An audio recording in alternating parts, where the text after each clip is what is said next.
G'day and welcome to this week's video. My name's Robert Gowdy from Consortium Private Wealth, and this week I'll just cover off on a question I've got from one of my clients. He is now the proud grandfather of a new baby boy, and he's keen to invest some money into an account so the child can benefit from that when he's 20 or 21.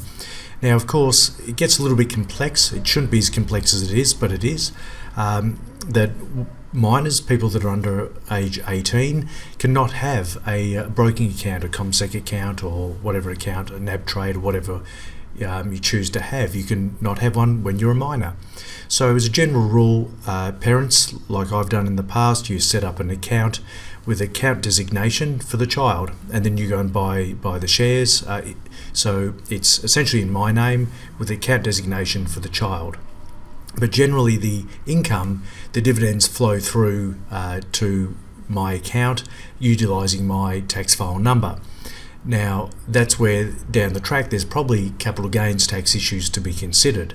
That if the income flow was going through to, say, my account with my tax file number, the ATO more than likely will see that as an asset, and when we go to transfer it from my name into the child's name when they're 18, then there's potential capital gains tax.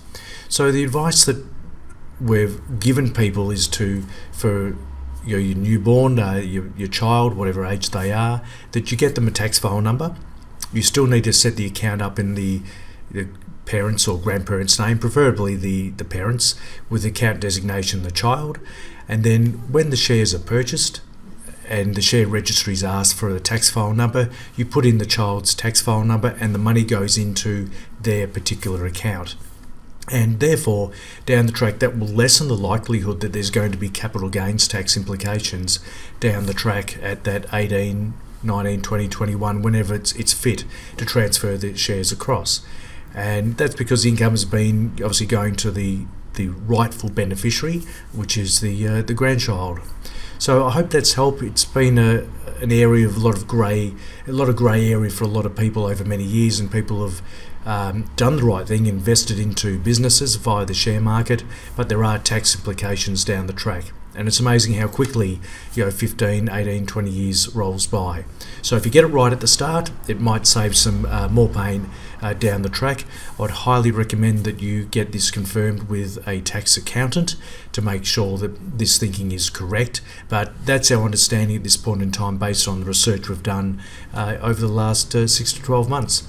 Thanks for listening. Please subscribe to the channel if you haven't already done so. And those that have, thanks very much for subscribing. And we'll catch you next week. Bye.